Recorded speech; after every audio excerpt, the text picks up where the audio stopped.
Il y a eu des centaines de manifestants pour dénoncer cette décision. Ça montre bien le vrai visage de la dictature du président Erdogan. Ceux qui savent mieux que personne ce qu'il en est et ce que ça coûte de lutter contre le gouvernement turc, ce sont les Kurdes de Turquie. Nous avons monté régulièrement, depuis quelques mois, quelques semaines, un collectif de soutien avec le peuple kurde. Et nous rappelons encore une fois qu'il y a donc 7000 prisonniers politiques kurdes en grève de la faim dans les prisons turques. À Strasbourg, 14 Kurdes font la grève de la faim devant le Parlement européen pour attirer l'attention internationale sur ce qui se passe dans les prisons turques.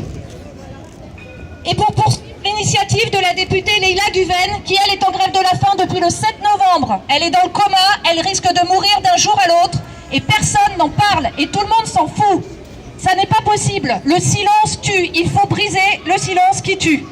Ces prisonniers politiques en grève de la faim demandent le respect des conventions internationales et européennes des droits de l'homme, la fin de l'isolement carcéral imposé à Abdullah Öcalan, qui est le leader historique du peuple kurde et qui est en prison depuis 20 ans. C'est le Nelson Mandela des Kurdes. Ils demandent aussi la libération de tous les prisonniers politiques en Turquie. Ces revendications, celles des grévistes de la faim, ce sont aussi les nôtres. En Syrie, les Kurdes luttent contre Daesh, ce sont nos alliés. En Syrie et ailleurs, ils sont porteurs d'un projet politique d'émancipation, féministe, écologiste, socialiste, démocratique. Ils sont porteurs d'une solution politique au Moyen-Orient. On ne peut pas les laisser mourir dans les prisons turques. On ne peut pas les abandonner en Syrie.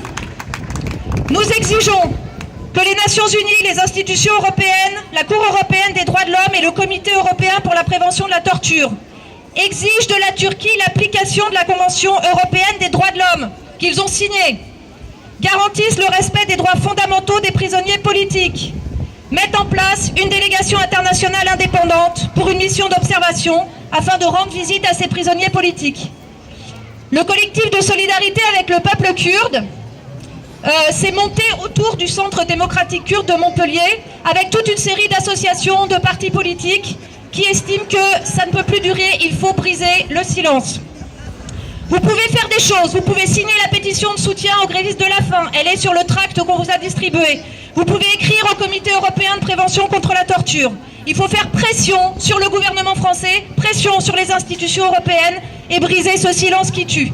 Nous sommes tous Leyla Güven. Si elle meurt demain, c'est la liberté qui s'éteint.